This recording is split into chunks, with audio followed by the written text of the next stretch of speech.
Diamonds, timeless, beautiful, symbols of love. They come in different colors, shapes, and sizes. Their value measured by carat, cut, and clarity. They are the world's most precious gem. But in West and Central Africa, their cost has been greater than anyone could imagine. Literally millions of people have lost their lives as a result of blood diamonds. Diamonds funding wars. They put us together and ordered our arms chopped off. You hear people crying, rebels attacking them, women being brutalized, people being shot at. Diamonds linked to terrorists. The connection between Al-Qaeda and diamonds first came to my attention shortly after the 9/11 attacks. It is a story few know. If you ask anyone on the street passing by, where did you get your diamond ring, they're going to say down at the corner jewelry store. This is the story of blood diamonds.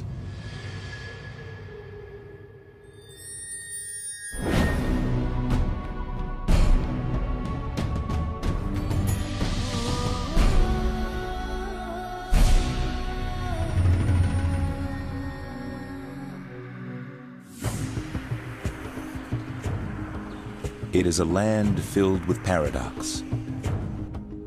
Squeezed into the landscape of Africa's western coast, Sierra Leone is one of the poorest nations on earth. Ranked second to last on the United Nations Human Development Index, the average income of its citizens is a scant $220 per year. Conversely, Sierra Leone is rich in natural resources. Verdant tropical forests stretch far into its interior. Just under its fertile soil lies a bounty of the world's most sought-after gems. The value of Sierra Leone diamonds is about $200 a carat on average, which is a lot bigger, a lot higher than other diamonds. Diamond dealers, the people who know about diamonds, say that Sierra Leone diamonds are special. They have a special light to them, special color. In a land beset with abject poverty, the discovery of diamonds seemingly should have brought great fortune. The pedigree of being a diamondiferous country has always been a double-edged sword. On one hand, it's a blessing because it brings with it the promise of vast wealth and riches that can be lavished upon the people of the country.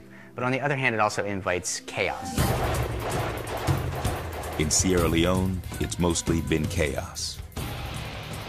From 1991 to 2001, an uncommonly brutal war raged between government forces and a rebel group called the RUF, the Revolutionary United Front. A war funded in part by diamonds. They said they were fighting for democracy, but they fought against civilians. And they used diamonds to fuel the whole thing. They used diamonds to get the guns to fight the war. It's estimated as many as 75,000 were killed, often in the most horrific manner. 2 million people, about half the population, were displaced. It was the most ruthless rebel war in modern history. Today, the remnants of violent conflict litter both rural villages and crowded towns. The trauma of war's fury is still visible on the faces of those subjected to both physical and emotional wounds. The war in Sierra Leone did huge damage to the physical infrastructure. It certainly did huge damage to people and to people's lives. There's hardly anybody who hasn't got an atrocity story to tell. That very day, when they chopped me to hand. That very day when they chopped my hands off, I didn't expect to leave. I didn't believe I would be able to sit down and talk to you as I do now. I knew I was finished. Before the war, Ibrahim Fofana worked the mines, pulling rough diamonds from the ground in Sierra Leone's Kono district. In April 1998, the RUF attacked his village. The rebels then came inside the town. When they came to town, they were in full combat uniform. They had weapons, RPGs. Rebels confronted Ibrahim's neighbor. Now they didn't know that soldiers say. One of the soldiers asked him for diamonds, and he told him he had no diamonds. After me out, so the next house make The soldier followed him out, shot and killed him. People were running helter-skelter. I was in the woods. My wife and child were at home. They were locked in. Separated from his family, Ibrahim and other villagers were captured.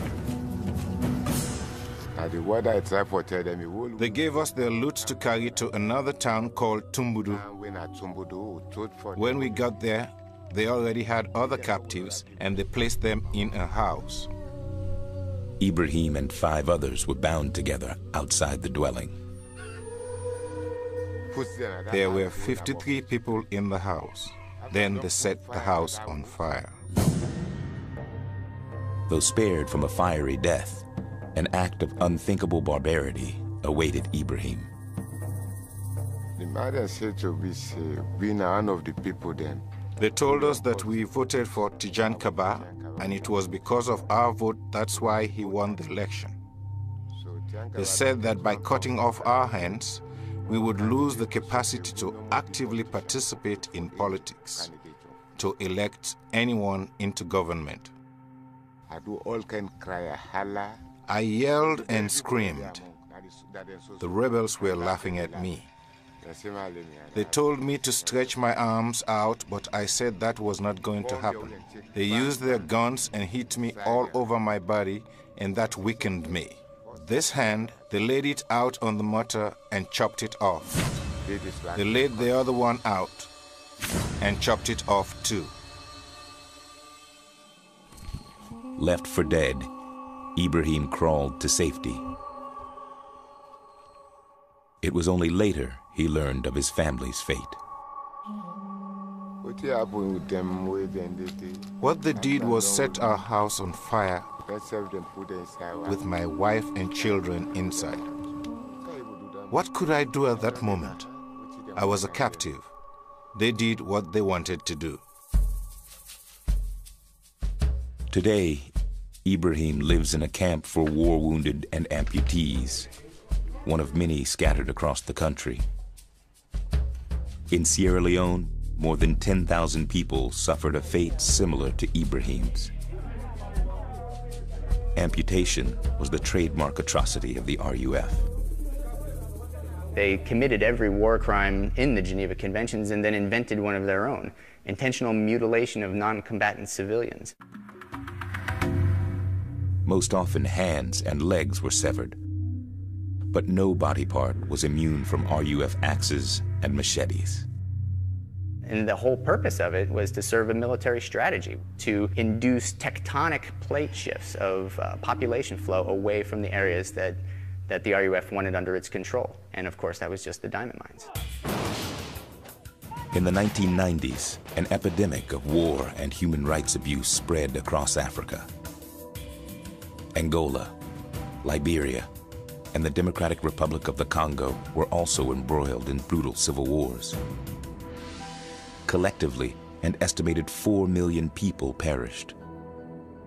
What connected each conflict was the currency used to fund them: diamonds.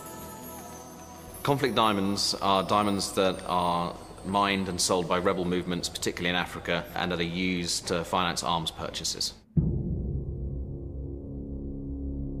Why they were the fashion diamond? The rebels insisted on having diamonds. When they discovered diamonds in Kono, they realized it was their only source of outside support. If those rebels were right here, doing farming, they would not have the outside support and the war would have been over a long time ago. I would not have had my hands amputated. The human cost of blood diamonds in Africa has been immense. Literally millions of people have lost their lives as a result of conflict and blood diamonds, and appalling atrocities have occurred, from the hacking off of arms and legs in Sierra Leone to terrible massacres in Angola to just widespread destruction. So what good have those deposits brought to those countries? None. They've been a curse. What have people got who've lived in the conflict zones? Generally, you'd have to say misery, enslavement, death, disease. As citizens in 4 African war zones suffered, diamonds from those countries flowed freely into the world diamond market. Our estimates are that 10 to 15%, possibly even higher, of the world diamond trade was blood diamonds. Today, blood diamonds mined in the 1990s still grace the hands and necks of unsuspecting customers who have little clue of their brutal origins. A conflict diamond doesn't come with a little tag on it that says conflict diamond. I am from a war zone. It doesn't have a little sort of like skull and crossbones nicked in the side. It's just another piece of rough. If you ask anyone on the street passing by, where did you get your diamond ring, they're going to say down at the corner jewelry store. They're never going to know beyond that where the diamond originated. The modern story of how diamonds are brought to the market is inexorably linked to one company that took a stone and transformed it into a multi-billion-dollar industry.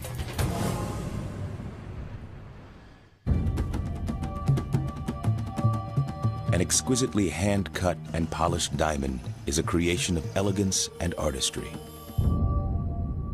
It's also big business. Catering to a diamond-hungry public is a vast worldwide industry. Botswana, Russia, South Africa, and Canada are some of the largest diamond-producing nations. But diamond mines are located in more than 20 countries and yield 20 tons of gem-quality stones a year. This started out as a 250-carat piece of rough out of the Congo. It was a complicated piece, came out flawless, over 100 carats. In today's market, a stone like this is probably a $15 million diamond. Diamonds start as mined rough. Artisans then cut and polish stones into precious gems. Working on big diamonds like that is very nerve-wracking. It's a high-stakes game, the true value of each stone unknown until it reaches the polisher's wheel. This one I'm working on over here will be an oval or a pear shape. Started off 20 carats and it'll finish around about 7. Nowhere is the diamond business more profitable than in the United States, where half of the world's diamond supply is sold. Worldwide, the diamond retail business rakes in more than $60 billion a year.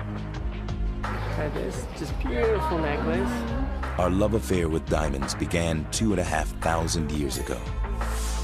Throughout most of history, diamonds were the exclusive property of royals, aristocrats, and the very rich. Few others could afford them. Diamond discoveries were rare, scattered deposits found in or around riverbeds. The true source of the gems remained unknown until the 19th century. The modern diamond business originated in Africa. It originated with the big 19th century African diamond discovery. In 1869, an 83.5-carat diamond was discovered near the Orange River in South Africa. An unparalleled diamond rush followed.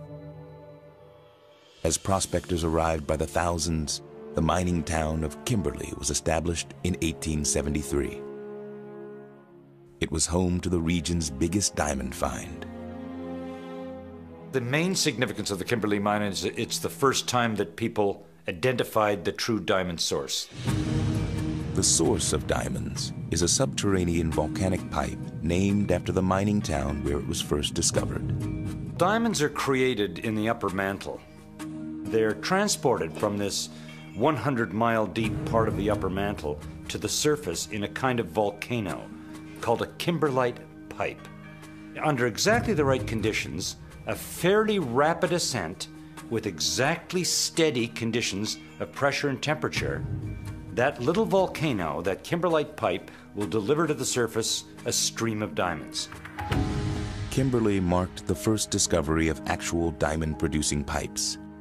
Suddenly, large-scale industrial mining became feasible. The largest of the kimberlite pipes was found on land owned by two unsuspecting farmers. Well, the original De Beers brothers were just farmers. Diamonds were discovered on their land. A syndicate was formed and bought them out. The price paid for the brothers' land, £6,300. Which they no doubt thought of as a stupefying sum at the time, and probably got into their wagons and rode off down the dusty road, thinking what a wonderful deal they'd done. In retrospect, they could have made much more.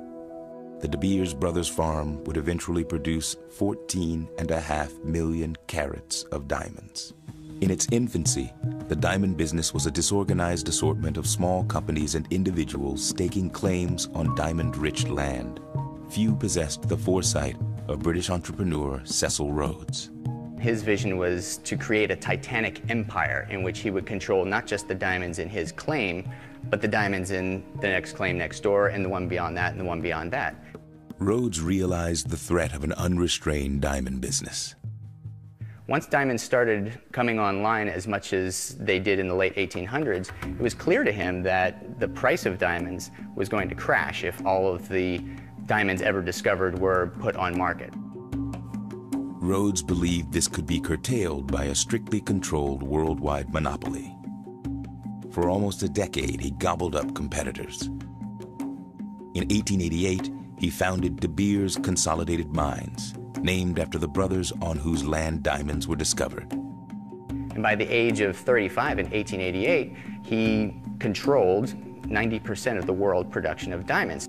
The monopoly was charged with hoarding the diamonds and controlling the supply to be right in line with demand. We have an idea that diamonds are rare, but they're not. What created the value in diamonds is withholding the supply, making sure that the supply is regulated and there's never a flood of diamonds on the market. That's one thing that De Beers did right from the beginning. As decades passed, demand grew, in part due to De Beers' brilliant marketing. In 1948, under the direction of Chairman Ernest Oppenheimer, De Beers launched one of the most powerful advertising campaigns in history.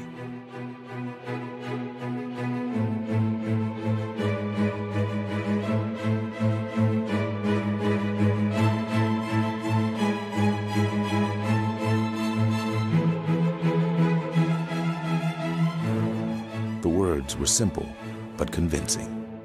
His genius was in coming up with the advertising campaign that made a diamond synonymous with human love, and in particular, the right of marriage and engagement. Because he rightly concluded that he could get people to pay quite a bit of their percentage of their income to buy a diamond in order to pledge their love. De Beers managed its monopoly through the Central Selling Organization, since renamed the Diamond Trading Company. Its London headquarters became the end destination for every diamond De Beers mined or bought on the open market. Even today, the company's rough is still sorted, valued, mixed, stockpiled, and sold here. De Beers sells its diamonds in London 10 times a year at a sale called a sight, because it's the first sight you get of the diamonds. To this day, people can't believe you send the money first and then you get your product. But I guess that reiterates the importance of supply. You have the goods, you're king. If you own the mines, if you own the product, you're the boss. De Beers tells them pretty much what the price is going to be, and that's the end of it. You can either pay the price and go home with the goods, or refuse to pay the price and you'd probably never be invited to another site again. For close to a century, De Beers controlled approximately 90% of the world's rough diamonds, but its business model had drawbacks. There was a thought in De Beers, or policy in De Beers until the late 1990s, that the company really had to control most of the diamonds that were produced in the world. And that meant mopping up supplies of diamonds no matter where they were produced, no matter how they came onto the market. In the 1990s, some were smuggled into the market from countries afflicted by brutal civil wars. And when diamonds became linked to death and destruction, an entire industry would come under fire. Until about 1999, De Beers and the diamond industry were in a state of denial on all of this.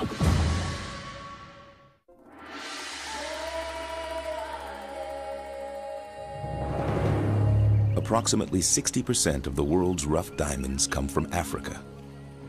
Botswana and South Africa are rich in underground kimberlite pipes, making large-scale industrial mining possible, profitable, and easily controllable. If you find one of them, you can just put a fence around it, dig straight down like a root canal job, and haul up the gravel and sort out the diamonds. Diamond revenues in these countries have helped build infrastructures and national economies. But diamonds in many other African countries are spread out like pebbles across thousands of square miles. Through erosion, rivers have transported these rough diamonds for millennia. Mostly mined by individuals, alluvial deposits have brought little national benefit. You don't need big companies, you don't need big equipment. They're easy to get at, and they're easy to get at for rebel armies. Alluvial deposits are prevalent in Sierra Leone, the Democratic Republic of the Congo, and Angola, the country where conflict diamonds first came to the world's attention. It's got everything, offshore oil, it's got diamonds, it has all kinds of resources, and it's just a sad, dismal tale of human greed and of the most revolting conditions of exploitation.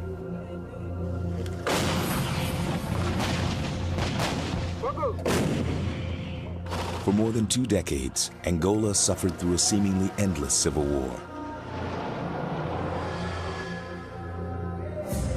It began in 1975, when colonial power Portugal granted Angola independence. The Soviet-backed MPLA, the Popular Movement for the Liberation of Angola, controlled the government from the capital of Luanda. A rival rebel army, called UNITA, the National Union for the Total Independence of Angola, was led by Jonas Savimbi and supported by the United States. After the Cold War ended, superpower aid dwindled and left both sides stripped of cash and arms. But Angola had natural resources for the taking. The government relied on oil. UNITA turned to diamonds. At the beginning of the 90s, they needed money for arms, and so they strategically decided to take over the diamond mines in northern Angola. In 1992, UNITA rebels seized 60 to 70% of Angola's diamond mines. The war was funded in one part by the sale of diamonds extracted by people often in conditions of enslavement. Diamond revenue bankrolled UNITA's war machine. Fierce battles were waged between the rebels and government forces. Civilians were often caught in the crossfire. Close to 1 million people lost their lives in the conflict in Angola unnecessarily. The war sparked an investigation by Global Witness, a small London-based non-governmental organization that focuses on the links between human rights abuse and environmental exploitation. Angolan diamonds are some of the best diamonds in the world. 80% of Angola's diamonds are gem quality. These are the diamonds that everybody wants. And that was one of the main problems for Angola and one of the blessings for UNITA. UNITA had little trouble finding buyers for its illicit stones. UNITA had a very sophisticated sales system in place. Diamond dealers from all over the diamond dealing world would come to UNITA. They would even form joint mining partnerships. Those diamonds went straight into the market in Antwerp, and they got an enormous amount of money for them. $3.7 billion worth of diamonds from Angola went through UNITA's hands during the 1990s. Not all transactions involved cash. arms dealers peddled old weapon stockpiles from Bulgaria and other East European countries. Arms dealers would fly in and would directly negotiate arms for diamonds. They would bring their diamond evaluator with them, and there would be no cash. This was simply a diamond for arms transaction. Somebody would fly a tank down to Angola in a Russian IL-76 and land it on a little bush strip that couldn't be picked up by satellite at night. Down goes the back, up into the light goes a guy with a sack of diamonds representing Jonas Savimbi. Some little guy sits down with a table, paws through the sample, decides what they're worth, off goes the tank. It's the AK-47 that was prevalent in Angola in many of the conflicts in Africa, but also sophisticated weaponry systems. But at one stage, UNITA even had MiG planes, and all these were, funded partially by diamonds. Despite a 1994 UN brokered peace agreement that promised a national unity government, hostilities continued. Then, in 1998, the UN Security Council imposed sanctions banning the export and trade of Angolan diamonds not certified by its government. It was a total failure. There was no attempt to implement it. Even the Angolan government, who was at war with UNITA, accepted diamonds from UNITA areas and exported them as their own. At the end of 1998, Global Witness released the findings of its conflict diamond investigation in an expose entitled A Rough Trade. The reaction that Global Witness received from the publication of our report in '98 was explosive. Nobody understood what was really happening, the impact of these diamonds being sold so openly, so easily, in exchange for millions of dollars.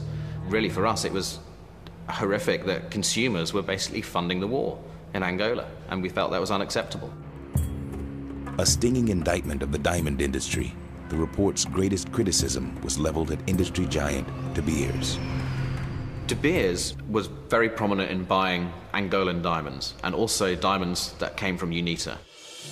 As proof, Global Witness cited De Beers' annual reports. From 1992 to 1997, in every annual report, they talked about their outside buying power, how strong they were on the market to buy up these diamonds that were flooding onto the market that would have threatened the price stability of the diamond trade. De Beers defends its purchase of Angolan rough. Well, first of all, De Beers, to make it absolutely clear, has never bought conflict diamonds. During the 90s, we were working in partnership with the official government in Luanda, purchasing diamonds, exporting, paying revenues, etc.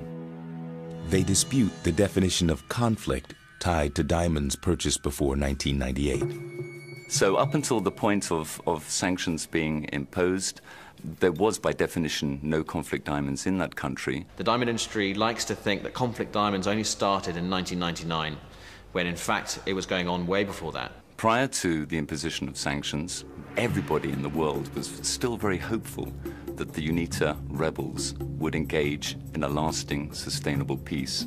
Unfortunately, in retrospect, we can see that that hope was in vain. And when it was recognized that the rebels in Angola were no longer going to participate in any significant way in building peace in that country, the United Nations imposed sanctions, and De Beers immediately, swiftly and effectively started working with the United Nations to ensure that those sanctions were fully implemented. In October 1999, De Beers announced plans to close its Angolan buying offices. To those personally affected by the war, the definition of a conflict diamond matters little. The human cost for conflict diamonds in Angola in particular is very plain to see. You only have to look at the amputees walking in Luanda. Angola was one of the most heavily landmined countries in the world, and still is, and people are still losing their lives as a result.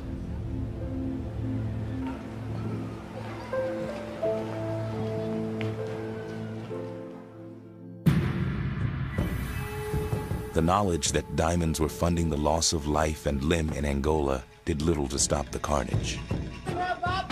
And when another African nation descended into chaos, diamonds would once again be linked to a human tragedy of historic proportions. They would go into towns, they would drag people out of their houses, they would butcher them.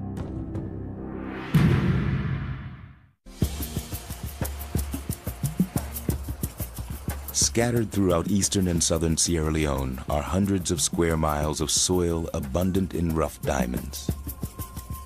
The real underlying problem where conflict diamonds were concerned is the uncontrolled nature of diamond digging in countries where you have alluvial diamonds. Easily accessible to opportunists, corrupt governments, and rebel armies, diamonds have colored much of Sierra Leone's past and nearly destroyed a proud nation founded on principles of freedom.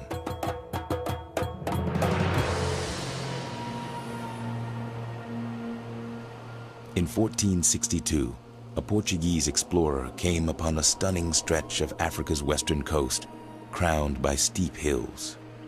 He felt they looked like a crouching lion, and so he gave the name Sierra Leone. Over the years, that name has been changed to what we know it today as Sierra Leone.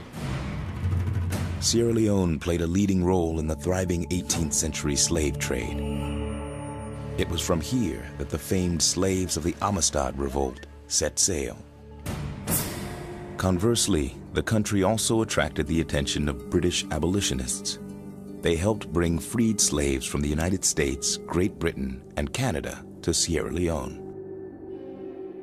The liberated slaves were settled in a coastal town called the Province of Freedom, later renamed Freetown, the capital of Sierra Leone.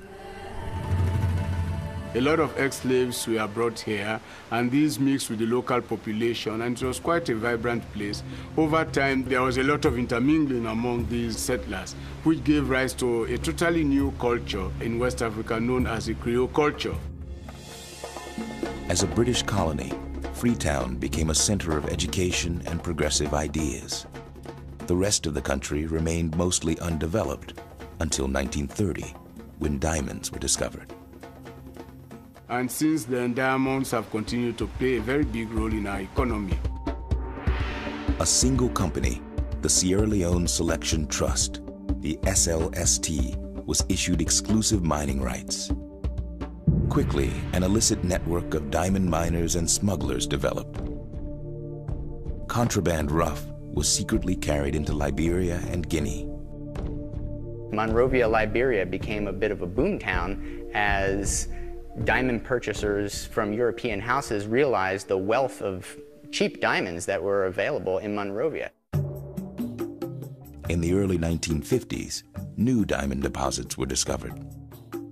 In 1955, there was this great diamond rush where everybody went to the diamond mines in search of quick wealth.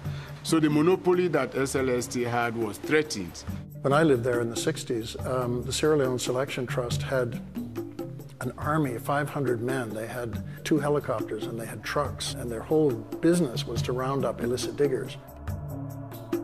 Despite widespread smuggling, Sierra Leone officially exported a lucrative 2 million carats of diamonds a year. The revenue was critical after Great Britain ended its colonial rule. When Sierra Leone got independence in 1961, the prospects looked pretty good. It had a fairly good infrastructure. There was a railroad, there was a network of highways, there were schools, there was a university. But many of the institutions were very, very fragile. Sierra Leone's decline began in 1967 when Shaka Stevens became prime minister. He, over time, embarked on a highly centralized one-party form of government which adversely affected the living standards of the people. Important institutions in this country, like the military, the police, were all corrupted and politicized. The government claimed 51% of the Sierra Leone Selection Trust shares. Gradually, the diamond industry was nationalized. The government brought in all kinds of shady characters. They brought in American mafia. There were just an incredible range of very, very bad people involved in the diamond business. Official diamond exports went from, $200 to $300 million a year down to almost nothing. Over the next 2 decades, funding for social services evaporated. Education, healthcare, and infrastructure collapsed. The press and social dissent were restricted. Pretty soon you had state in free fall. A lot of young students, university students, were radicalized during this time and by this experience, and they formed a kind of an opposition that fed into the early days of the rebel movement that started up in the early 90s. One of the rebel leaders was former Army Corporal Fode Sanko. Fode Sanko, I know him very well, is like a chameleon. Chameleon in the sense, a chameleon can take any color. The way he sees you is the way he appears to you. At times he looks nice, simple, loving, but Fode Sanko is very difficult to accept, and Fode Sanko cannot keep to his words. Today he is black, tomorrow he is white. Sanko allied himself with a vicious rebel just across Sierra Leone's border. We will fight street to street, house to house, and we'll defeat them. Charles Taylor from Liberia had a big plan to create Greater Liberia, and that really involved attacking Sierra Leone, but also he had a strategic need to take over the diamond fields in Sierra Leone to pay for his own war and to pay for the war in Sierra Leone. No master, no slave. No slave, no nothing. You have to do it for yourself. Together, Taylor and Sanko gave birth to the nascent Sierra Leonean rebel army known as the RUF, the Revolutionary United Front. Chancellor promised them that after his own war, he's going to help them to create a revolution in Sierra Leone. In 1989, Taylor and his followers launched a civil war in Liberia. Sanko set up a base in western Liberia along Sierra Leone's border. From there, he began to recruit and train his army. Sanko's foot soldiers were mostly uneducated and easily indoctrinated. There was a lot of poverty, but there were a lot of disaffected young men who were very easily picked up by Fode Sanko. It wasn't too hard to get this thing rolling. In March of 1991, the RUF invaded Sierra Leone.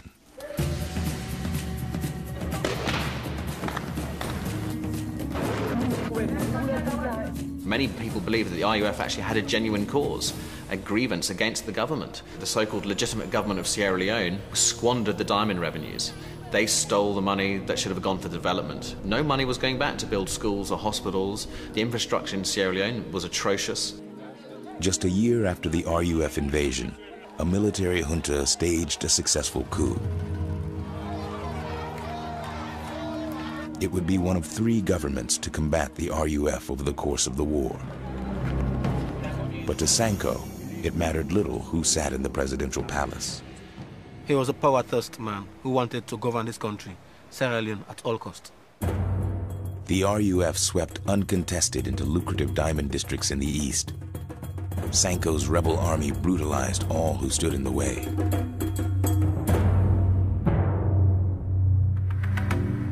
So I've been there as I picked this guava.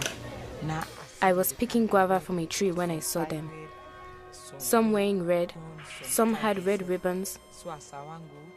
10 of them. They asked me why I was frightened. They literally fell on me and sexually assaulted me.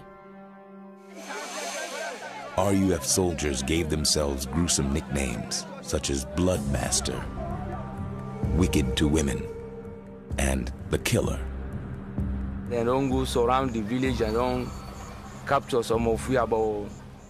They surrounded the village and captured about 55 of us. They put us together and then called upon a boy known as the Killer. They decided to sacrifice someone. They brought a lady from the Limba ethnic group, and she was killed. Illusions of the RUF as liberating heroes were soon dispelled. Terrified citizens fled villages and towns. By November 1993, more than 370,000 had been displaced. The RUF had achieved one of its objectives: to drive away much of the population from Sierra Leone's diamond fields. The RUF wanted to take Kono, or the diamond areas, because of the resources. In the coming years, diamond resources would fund a campaign of unparalleled terror, and diamond mines would be transformed into forced labor camps. Many of the people working in the diamond fields were working at gunpoint.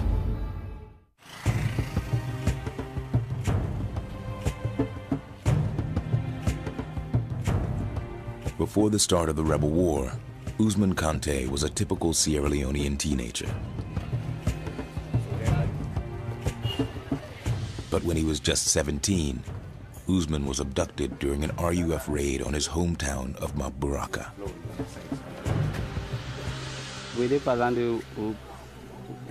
We were in a motor car, in a truck, more than 100 of us. I thought that since we had been captured, they were going to kill us. They brought us here to suffer. They told us to mine. Diamond fields were turned into RUF-controlled forced labor camps, staffed by thousands of captured civilians. It was day and night, day and night. They would kill us if you tried to rest. You would have to go to the toilet, right there, where we worked. Physical exhaustion was very commonplace. In fact, it was a tactic of the RUF to wear out the miners so that they wouldn't be inclined to run away or flee. There wasn't enough food. They gave us gari. We were slaves. If you decided to leave to find something to eat and you were caught, you would be killed. Rebels hovered over each captive, guarding against theft. Because if they suspect you having a diamond, pray to God at that time that when they say, where is the diamond, you say, here is it. If not, you lose your life. So that time we don't take that. Sometime when we were working, someone took a diamond and refused to give it back. They asked him for it, but he denied taking it. So he was interrogated, and when he insisted not taking it, he was shot and killed. He would now have to give it to them in the hereafter. Off the sweat of enslaved miners like Usman, rough diamonds poured in from the fields and were whisked out of the country along smuggling routes established decades before. They would be taken by trusted couriers and would go by land, by foot, across the border and go to Monrovia. Locked in his own civil war, Liberian warlord Charles Taylor helped facilitate the illicit flow of conflict diamonds. He supported the Revolutionary United Front in Sierra Leone. He supported them because it was a way of destabilizing strong elements in the region, and it was also a way of paying for his war. RUF mined diamonds simultaneously funded two rebel war machines, one in Liberia, the other in Sierra Leone. In return for the diamonds, we need arms and ammunition. Arms like AK-47 rifles, GPMG, that is general purpose machine guns, RPGs. FN long-barreled rifles, surface-to-air missiles, helicopters, helicopter parts. Ammunition was often delivered in million-block orders. RUF control of Sierra Leone's diamonds served another strategic purpose.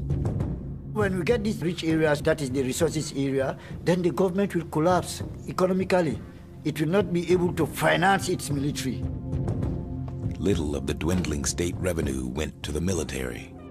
Many disgruntled soldiers turned against the government.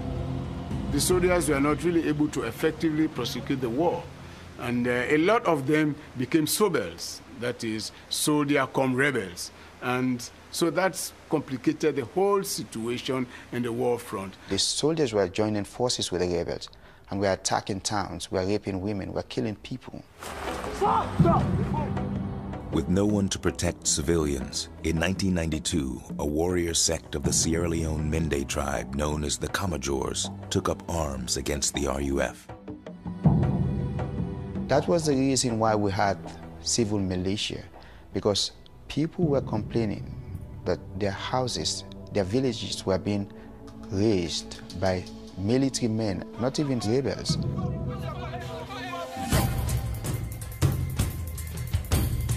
As anarchy reigned, children became emblematic of the conflict's human tragedy.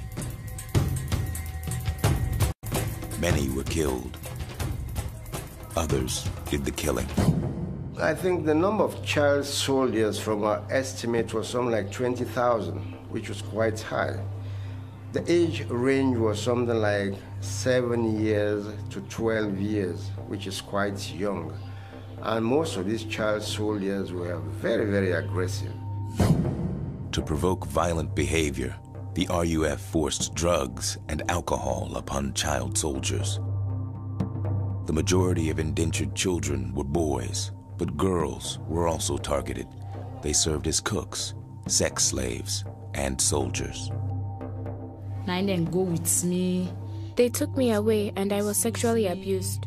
They gave me a gun, but I didn't know how to use it, so I just held on to it. Lavette Freeman was 14 when she was abducted by the RUF. Anything they say do so, they do so because I did what they wanted me to do, because if I refused, they would threaten me with a knife. Me, I do bad. I did bad things. We went to a house to loot and I was in front. They all waited in the back while I knocked on the door. A woman opened the door and I pointed the gun at her. She staggered back and we entered the house. I took the woman's baby from the house and took her away with me.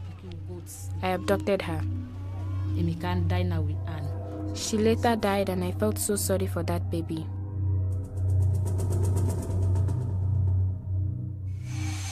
Children were often required to terrorize their own families. They would abduct young boys and girls, force them to kill their own people. And after that, they would say, we are your own parents now. And then they would use these little boys as front soldiers to attack other areas. There were platoons worth of child soldiers who knew really no parent figures except for those who were their commanders in their units. By the end of 1994, much of Sierra Leone had descended into chaos. Unable to curtail the RUF, Sierra Leone's ineffectual government hired a South African mercenary company called Executive Outcomes to restore order. The soldiers for hire were promised diamonds as pay.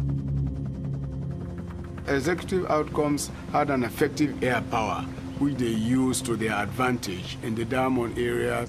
They had one big aim to clear those areas of rebels because their whole pay depended on that. Executive Outcomes quickly accomplished what no one else in Sierra Leone could. In just 1 month, they cleared the RUF out of most of the diamond-rich East. A resulting peace, albeit tenuous, allowed for elections in 1996. The RUF refused to participate. Former United Nations official Ahmad Tejan Kaba was elected president. Ahmad Tejan Kaba campaigned in a very simple way. They would help end the war and return this country to normalcy. Enough is enough. We should really try and stop the decline of our country. The new president initiated negotiations with the RUF, but hopes for peace quickly dimmed. At the urging of the UN, Kaba terminated the contract of Executive Outcomes. With no effective military force to stop them, the RUF relaunched its war. The RUF said that it was fighting against military rule and they were for democracy and they wanted peace and development. But when the military government left power and there was an elected government, they kept on fighting. To punish those who voted, the RUF would soon exact horrific retribution.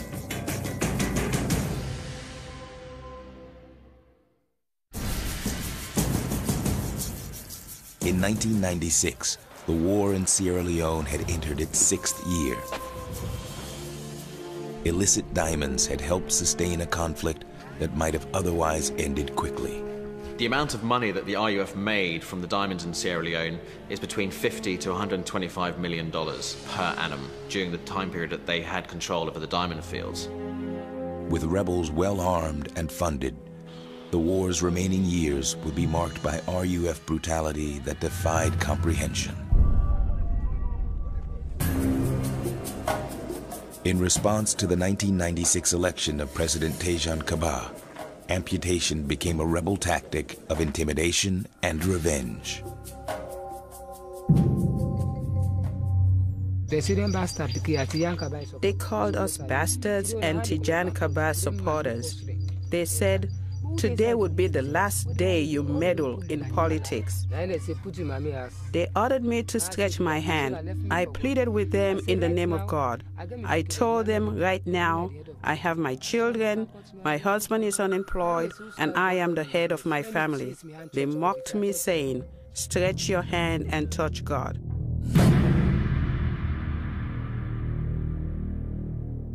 Residents were often asked, would you like to have short sleeves or long sleeves, which was code for, do you want your hand chopped off at the wrist or at the elbow?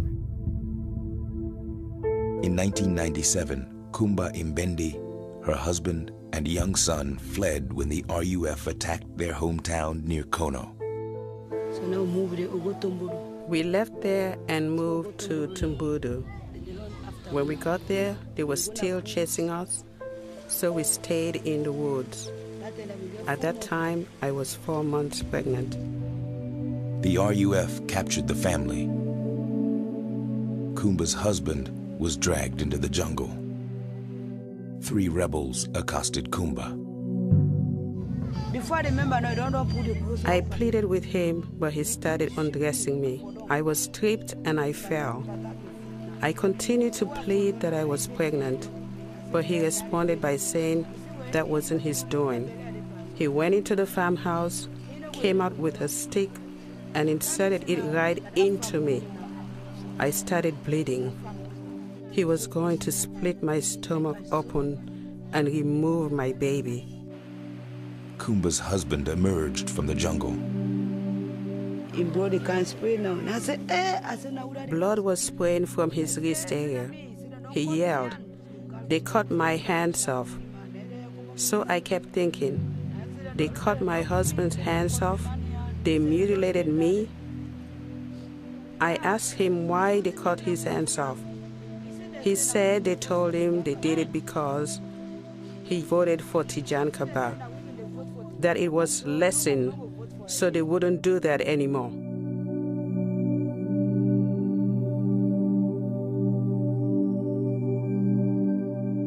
Move your hand from the wall. Take off your hands out of the wall. That was the meaning of that chopping of hands.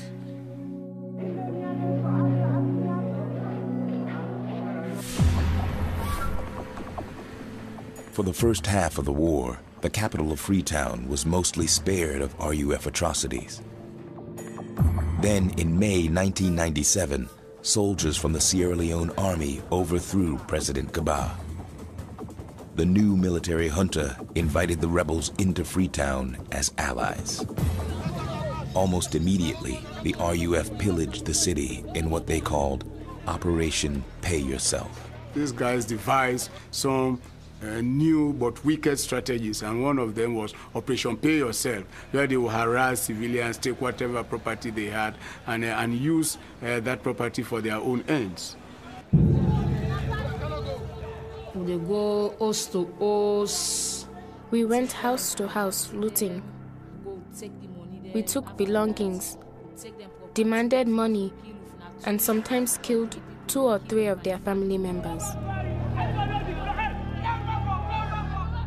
It was a war of stealing, grabbing, and taking illegally what you never worked for. But after enduring 3 decades of almost constant military rule, Freetown citizens took to the streets in protest. The general public refused to give them the support. People refused to send their kids to school. People refused to go to work. The demonstrators, they said they don't want the junta. and that the government should come back.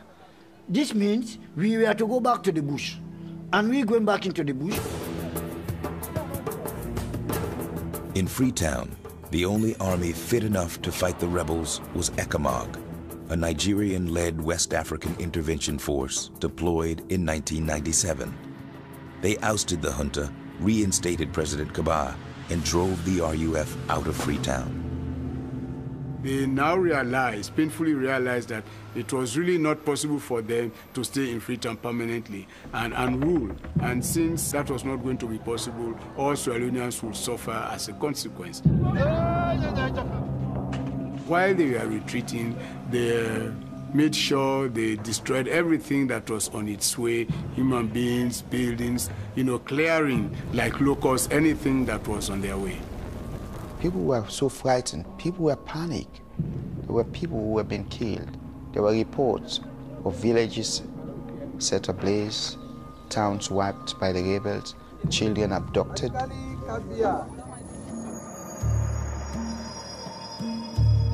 The RUF retreat took them east, where by the end of 1998, they again seized the diamond fields. The rebels rearmed, and in January 1999, they marched back into Freetown. This time, it was little more than a murderous rampage.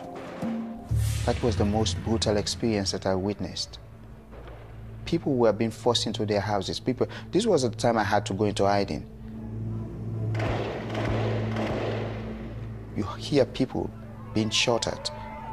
You hear people crying, rebels attacking them, women being brutalized. They were being raped in front of their children, in front of their husbands, in front of their family members.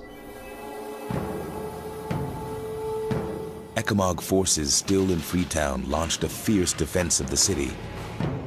But unable to always distinguish rebels from civilians, citizens at times fell victim to indiscriminate ECOMOG aggression. Freetown was hell, to put it very crudely. There was complete anarchy and instability in this country. The Freetown massacre lasted just 2 weeks before ECOMOG again drove the RUF out of the capital.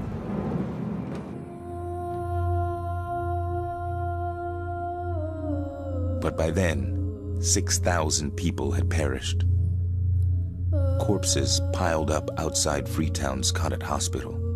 The dead bodies that I saw, perhaps up to the day I die, I pray not to see that many dead people.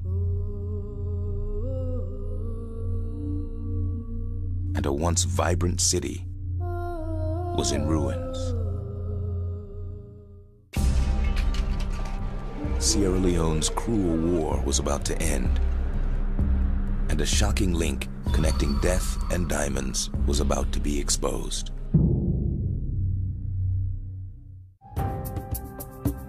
In the aftermath of the ruthless RUF assaults on Freetown in 1999, the international community, largely absent to this point, pushed diplomacy.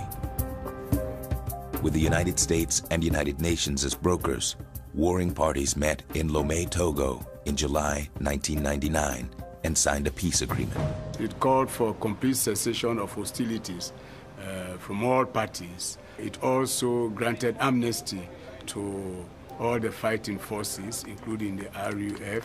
It also called for some power sharing. The Lomé Peace Accord was probably one of the worst things that have been done in Africa in many, many, many years.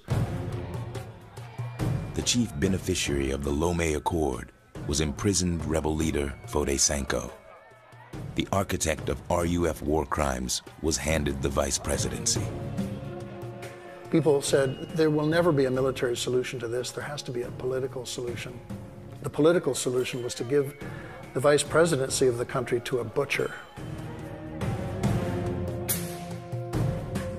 As vice president, Sanko was granted official oversight of Sierra Leone's diamond fields, the very objective he sought through war. Sanko also conspired to overthrow the government. When you're dealing with a group as anarchic and as murderous as the RUF, it was very unlikely that they were ever going to settle for half the cake. They wanted full power. They still wanted the topmost position. Fode Sanko still wanted to become president of this country. The RUF was countered by a 6,000-strong UN peacekeeping force dispatched in October 1999. But for almost 1 year, peacekeepers simply avoided the eastern diamond fields, still controlled by the RUF.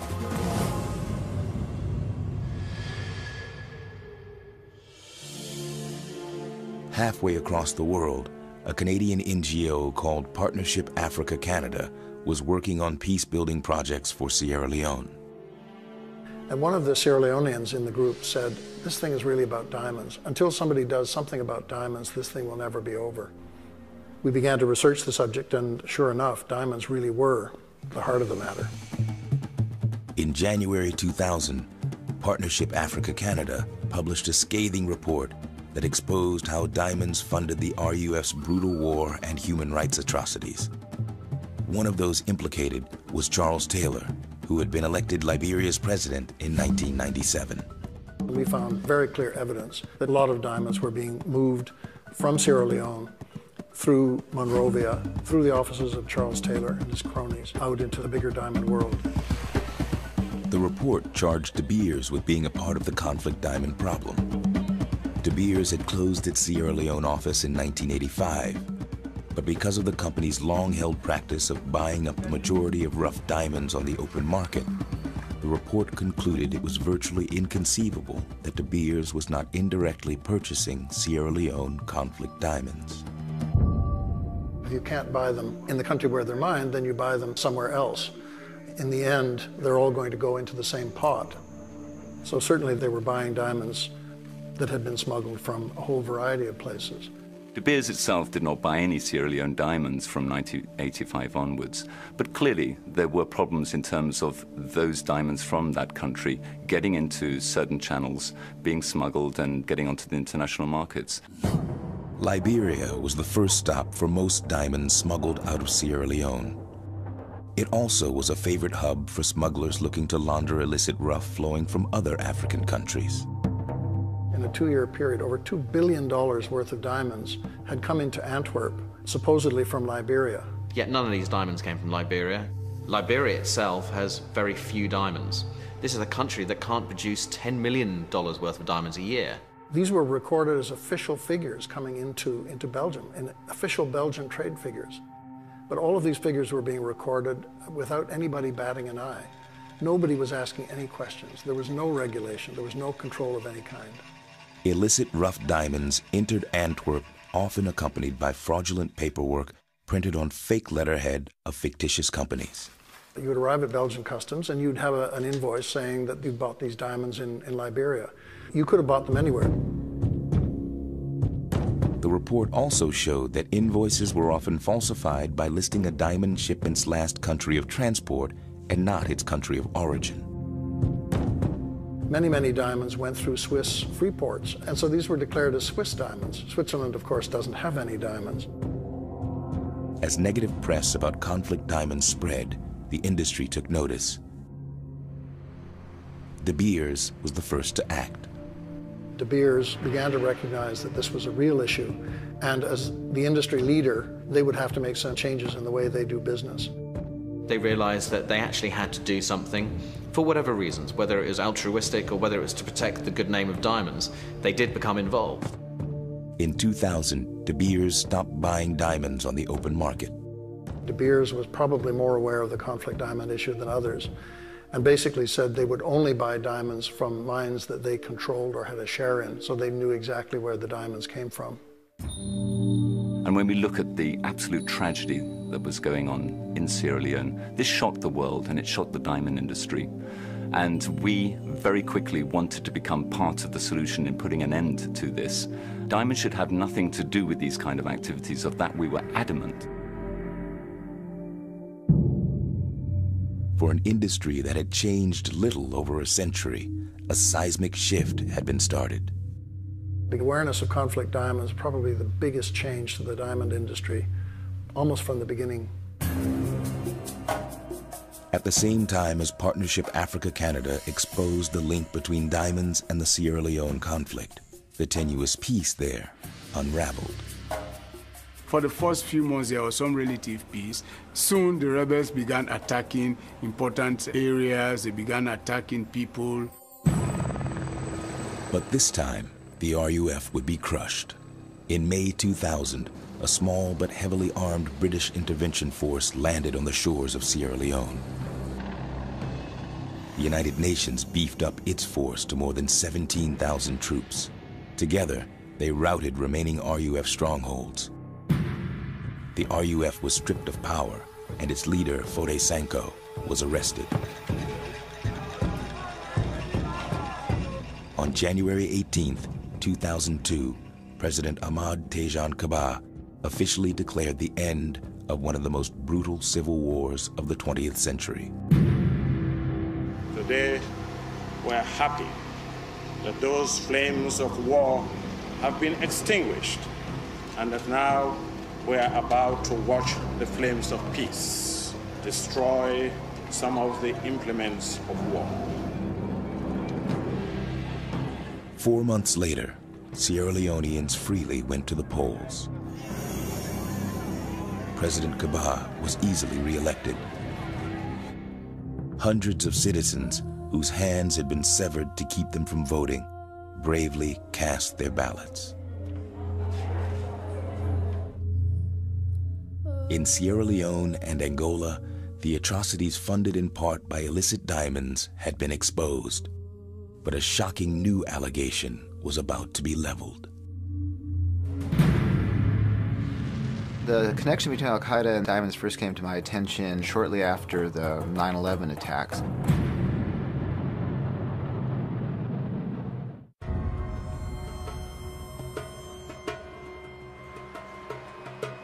On the morning of November 2nd, 2001, readers of the Washington Post awoke to a front-page story connecting the trade of illicit diamonds to the world's most notorious terrorist organization. There's strong evidence that there were Al-Qaeda operatives in Liberia and that they went to Sierra Leone in the late 1990s and that they were buying diamonds.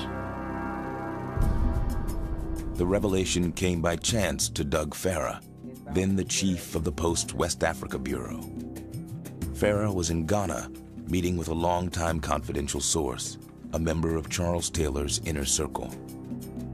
He was looking at a Newsweek magazine that had come out just after the 9/11 attacks, and they had a list of the FBI most wanted on a 2-page spread, and he suddenly went pale, and he said, "I know these two guys, and this guy down here." I said, what do you mean you know them? He said, I was sold diamonds to them earlier this year. I was with these people in the bush. I was like, holy cow. The men Farah's source identified were key Al-Qaeda operatives. Two of the gentlemen, Gailani and Fazul Mohammed, were identified as being involved in the East African embassy bombings. And Abdullah Ahmed Abdullah was a fairly senior financial officer within Al-Qaeda. Farah's source described several face-to-face meetings between Al-Qaeda and the RUF. They had had a meeting in June and July of 2001 in Monrovia to negotiate a monopoly agreement to buy the entire diamond harvest of the RUF that year. And one of the incentives they gave was to pay 10 or 15% above the going rate for uncut stones. Farah followed the story to Sierra Leone, where senior RUF commanders corroborated it.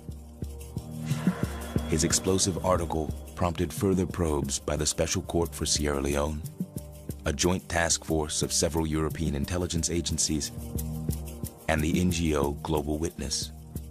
All substantiated Farah's account. The link between Al-Qaeda and diamonds really starts in East Africa, in Kenya and Tanzania. In the aftermath of the 1998 Al-Qaeda attacks on American embassies in Kenya and Tanzania, the United States froze the terrorist group's assets. Intelligence sources believe that Osama bin Laden needed to come up with a different financial structure for the next attack. And nothing fits the bill better than diamonds. They're portable, they're easily liquidated, and nobody can tell where they came from once they've left the source of origin. elements of the East African Al-Qaeda cell moved to Liberia, to West Africa, and became involved in buying up millions of dollars worth of diamonds. They brought in a couple of people in '98, and then they had 2 permanent people there starting in December of 2000. And they rented a house starting in February of 2001.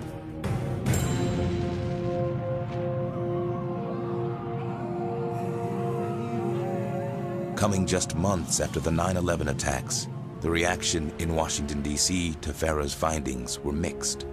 The CIA and the FBI refused to believe it. Members of Congress kept demanding that the FBI and CIA investigate the stories. The FBI was twice sent to West Africa to study the diamond terrorism link, which created a huge level of hostility within those agencies, being told by Congress to go spend resources on something they didn't think was important.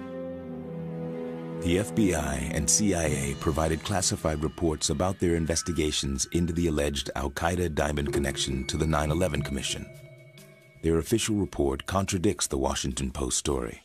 It states, "We have seen no persuasive evidence that Al-Qaeda funded itself by trading African conflict diamonds."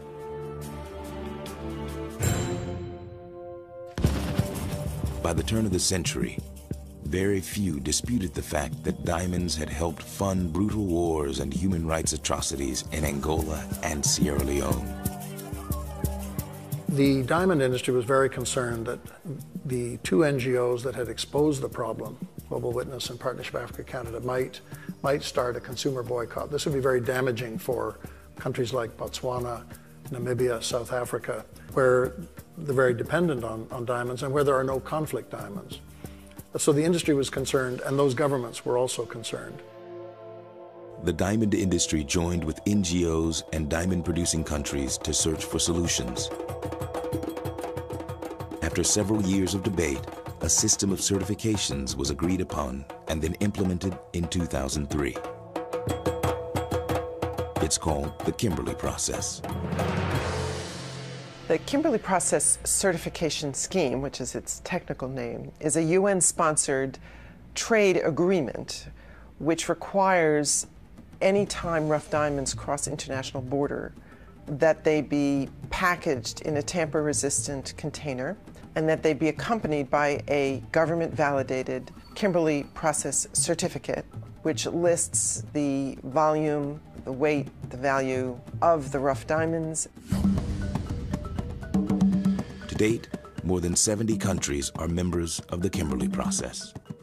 I'm happy to report that the initial source of conflict diamonds, which were Angola and Sierra Leone, are both members of the Kimberley Process. In the Sierra Leone Government Gold and Diamond Office, every batch of officially exported rough goes through a rigorous sorting, valuation, and certification process, all mandated by Kimberley. Once a certified and sealed shipment of rough is exported, it enters a diamond supply chain that eventually delivers the rough to dealers, polishers, and retailers around the globe. In addition to the Kimberley Process, the industry agreed upon a voluntary system of self-regulation and warranties designed to guarantee the pedigree of diamond shipments in the supply chain. Used in conjunction with the Kimberley Process, diamonds theoretically should be able to be tracked from their point of origin to the stores where they are sold. It goes through this complex system, but by the time it gets to a retail store, it is accompanied by a warranty. And the retailer can insist on these warranties so that they are in a position, if they are asked by a consumer, to tell the consumer that all of the diamonds that I sell in my store are covered by a warranty and that therefore they have no taint of conflict on them. But does the system work? It's estimated that conflict diamonds have been reduced to less than 1% of the world diamond trade, mainly attributable to the end of the major diamond-funded wars. And since the Kimberley Process was implemented, legal diamond exports in former conflict zones are on the rise. I think one of the indications of success in the Kimberley Process is what's happened in Sierra Leone. In 2002, I think Sierra Leone exported about $26 million worth of diamonds legally. In 2005, it exported $142 million legally. Critics, however, contend the system is not without flaws. Kimberley-compliant countries are required to institute internal controls to prevent illicit diamonds from entering the system, a formidable task in areas of widespread informal alluvial mining, such as former conflict zones. In a country like Sierra Leone, where you've got something like 180,000 artisanal diamond diggers, people who dig with a shovel and a sieve, many of them not licensed, very, very hard to know where the diamonds are coming from that are offered for export. Very hard to track all those diamonds right back to the mine. So unless an inspector is physically there to see that each individual diamond is pulled from a particular mine, there is no way that any regimen of certificates and checks or double checks is going to account for every single one of them. Diamonds could be coming into Sierra Leone from Liberia. Diamonds could be going out of Sierra Leone into Guinea.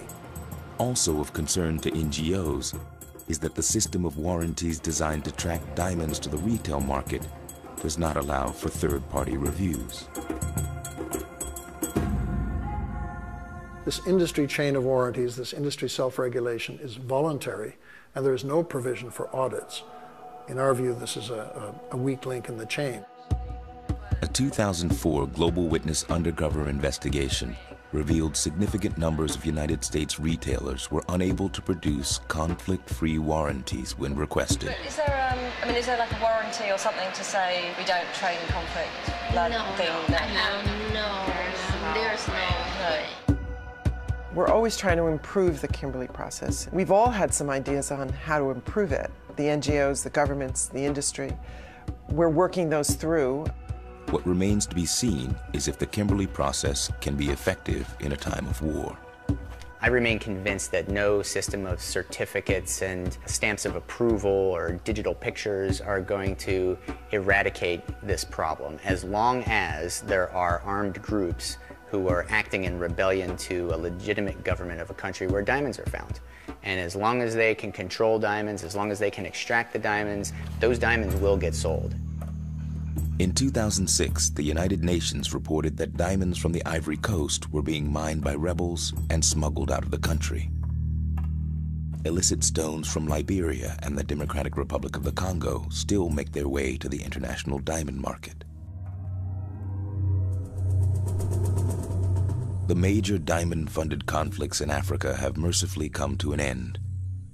But in regions as volatile as West and Central Africa, some worry a war funded by diamonds could be triggered again. If you want to overthrow a government and you've got access to millions of dollars worth of diamonds, it's going to be easy to do.